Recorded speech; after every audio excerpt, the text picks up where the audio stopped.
अगर बीजेपी भाग रही है तो उसे यह मालूम है, क्योंकि अभी आप देखेंगे कि 2015 के आसपास कुछ आंकड़े आए थे जिन्हें बीजेपी ने वो किसी तरह से थोड़े बहुत मीडिया में आ गए तो लोगों को पता लगे कि स्थिति क्या है, कैसे है, और उसके बाद में वो उससे घबरा गई और वो बाकी आंकड़े जो है आज तक जारी नहीं किए।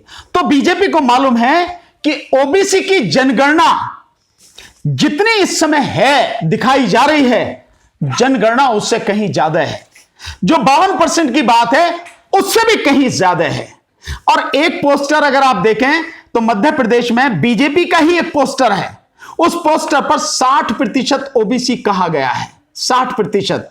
तो बीजेपी मान के चल रही है, और इसका मतलब हो सकता है उन्हें पता हो या हकीकत भी यही हो कि ओबीसी की जनगणना जो इस समय जो कही गई थी 52%, वो 52% नहीं, जिस पर मंडल कमीशन की रिपोर्ट आधारित है, वो 52% से बढ़ के निश्चित रूप से हो सकता है 60% हो।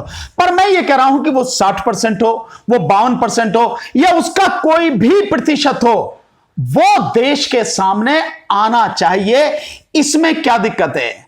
जब जाति इस देश की हकीकत है, इस देश की बड़ी कड़वी सच्चाई है, जाति यहां की एक व्यवस्था है, तो उस जाति की गणना करवाकर हर जाति के कितने लोग हैं इसको पता लगाने में, इसके जानकारी सामने आने में दिक्कत क्या है? हम जितने भी रिश्ते बनते हैं, हमारे दोस्ती के रिश्ते को अगर हम छोड़ दें तो सामाजिक आधार पर जो हमारे रिश्ते बनते हैं वो जाति के आधार पर बनते हैं।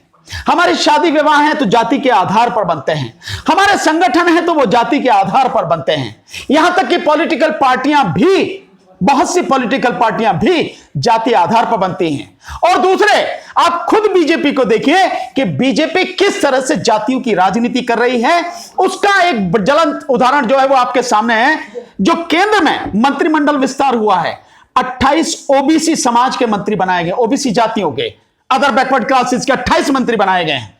और ठीक इसी तरह से 12 जो मंत्री हैं वो शेड्यूल कास्ट से बनाए गए हैं।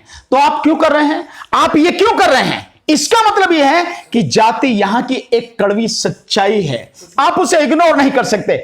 और केवल यही नहीं, अगर आप उत्तर प्रदेश में आ जाएं तो योगी मंत्रिमंडल का विस्तार हुआ, उसमें से 7 लोग जो हैं वो भी जातिगत आधार पर, वर्ण के आधार पर एक को लिया गया, जितिन प्रसाद को ब्राह्मण वर्ण से, और इसके अलावा 1 शेड्यूल ट्राइब्स, 2 शेड्यूल कास्ट, और शेड्यूल कास्ट में भी किनको लिया गया है? खटीक समाज के 2 लोग लिए गए हैं। एक ओबीसी में प्रजापति समाज से लिए गए हैं, और इस तरह से 3 उसके बनाए हैं ओबीसी समाज के। तो ये सब क्यों कर रहे हैं आप? ये किस आधार पर लिए गए? ये जातिगत आधार पर ही लिए गए।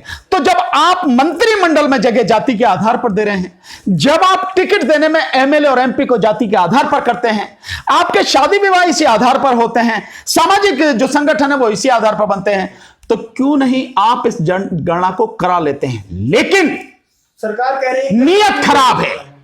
सरकार कह रही है कि अब काफी देर हो चुका है इस प्रक्रिया में। ये सिर्फ बहाना है, सरकार का यह बहाना है कि इसमें प्रक्रिया में देर हो चुकी है। अगर सरकार को कोई काम करना हो तो रातों रात करती है।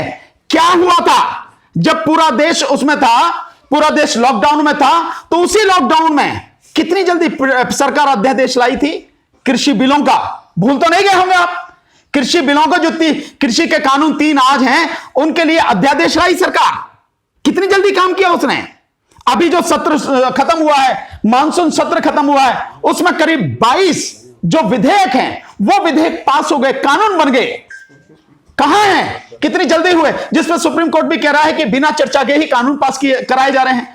तो ये जो सारी चीजें हैं ये सब कुछ कहने की बातें हैं। विस्ता प्रोजेक्ट बन रहा है जिसमें कहा जा रहा 23,000 करोड़, लेकिन पता नहीं कितने हजार करोड़ लगेगा, इसका पता नहीं है। और उसको मैं उसको सवाल ये है, मैं उसको बता रहा हूं, पहले इसको सरकार के पास पैसा नहीं है। सरकार के पास में सब कुछ है, लेकिन जो लोगों की भलाई के लिए है, जिससे सच सामने आ जाएगा और सरकार नंगी हो जाएगी, लोगों को रोजगार देना पड़े, लोगों को सुविधाएं देनी पड़े, अस्पताल देना पड़े, एजुकेशन देनी पड़े, स्कूल कॉलेज बनवाने पड़े, उसके लिए कुछ नहीं है। बाकी अपनी सारी चीजों के लिए मोदी जी के पास में पैसा है 17,000 करोड़ रुपए 2 हवाई जहाज खरीदने के लिए, जिसमें मौज ले सकें। जो अभी मौजे लेके आए अमेरिका, कैसी थूथू करवाई, सबको आपको मालूम है। मोदी जी के पास में पैसा विश्व प्रोजेक्ट के लिए, जो अंधाधुंध पैसा उसमें लगना है, लगाए जाओ, करे जाओ, इस बात के लिए पैसा है। मोदी जी के पास में पैसा है रैलियां करने के लिए।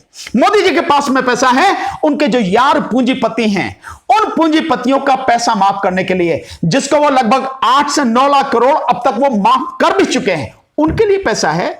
लेकिन सही काम के लिए ना उनके पास समय है, ना पैसा है, ना कोई व्यवस्था है।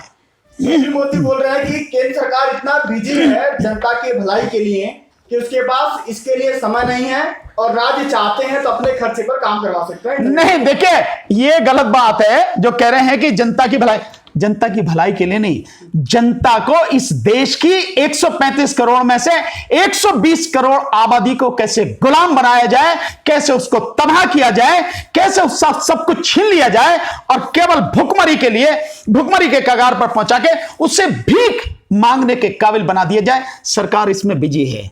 इसीलिए 80 करोड़ लोगों को सरकार भीख तो दे रही है 6 किलो अनाज की, लेकिन 80 करोड़ में से 1 करोड़ लोगों को भी रोजगार नहीं दे रही सरकार। यह है इस काम में सरकार बिजी है।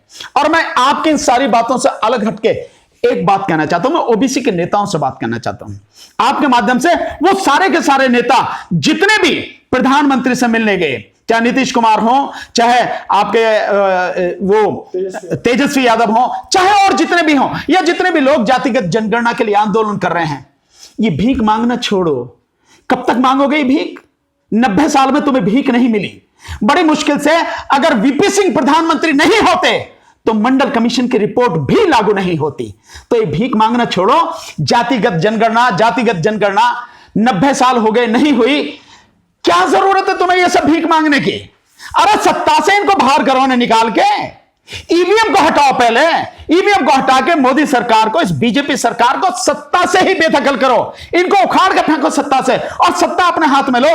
उसके बाद में जैसे चाहो जनगणना करा लो। तुम्हें क्या जरूरत है इस बात के लिए कि तुम ये कहते फिरो? तुम्हारे हाथ में सत्ता होगी, सब कुछ तुम्हारे पास होगा। जब चाहो, जैसी चाहो जनगणना करा के लोगों के सामने सच्चाई ला दो। जब देखो जो कि इनसे भीख मांग, उनसे मांग रहे हो जो कभी भी समाज की भलाई के लिए काम नहीं करेंगे, जो सच्चाई से डरते हैं, बोलने से डरते हैं और केवल झूठ का प्रचार करते हैं, केवल विज्ञापन की सरकार, उनसे।